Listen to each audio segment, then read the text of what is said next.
최근 정부가 영어 사교육을 잡기 위해서 수능 영어를 절대평가로 바꾸는 방안을 검토하는 것으로 알려지면서 교육계에 논란이 일고 있습니다. 사교육 감소에 대한 기대와 함께 부작용에 대한 우려도 만만치 않습니다. 이윤영 기자의 보도입니다. 대학 입시의 당락을 좌우하고 특목고 합격의 열쇠라는 영어.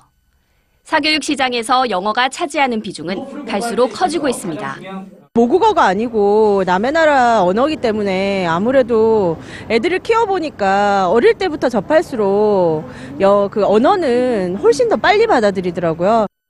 정부가 영어 사교육을 잡기 위해 수능 영어를 절대평가로 전환하는 방안을 검토 중이란 사실이 알려지면서 논란이 일고 있습니다. 특히 최근에는 문이과 통합교육을 위한 조직 개편과 함께 영어 절대평가에 대한 논의도 본격적으로 시작될 거란 전망까지 나오고 있습니다. 일단 대다수의 교육 관계자들은 그동안 왜곡돼 있던 영어 사교육 시장의 문제점을 지적하며 제도의 취지에 대해선 공감하는 분위기입니다. 영어 절대평가가 도입되면 값비싼 해외 연수나 영어 캠프 같은 사교육이 줄어들어 입시 부담이 감소할 거란 기대에서입니다. 사교육의 의존도가 굉장히 높고 그리고 사교육 효과도 사실은 굉장히 볼 수 있는 과목 중에 하나인 거죠. 만약 절대평가 된다라면 그런 어떤 영어 어떤 사교육에 관련된 이런 부분들은 좀 많이 사라지지 않을까 이렇게. 하지만 사교육 절감 효과에 대한 우려의 목소리도 만만치 않습니다. 영어만 절대평가가 되면 오히려 상대평가로 남아있는 수학이나 국어의 사교육 비중이 늘어나는 풍선 효과가 나타날 수 있다는 겁니다.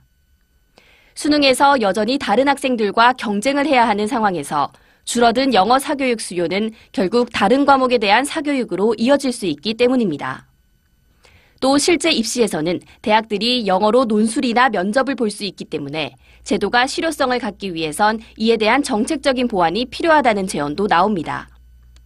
다른 방법으로 본고사를 치르게 되면 다시 또 수능시험 못지않은 그런 역효과가 날 수 있겠는데요. 그런 부분들 역시 정책적인 그런 대안이나 또는 관련 여러 가지 이런 문제들에 대해서는 이해 당사자들의 충분한 논의를 통해서 현재 6조 5천억 원에 달하는 영어 사교육 시장.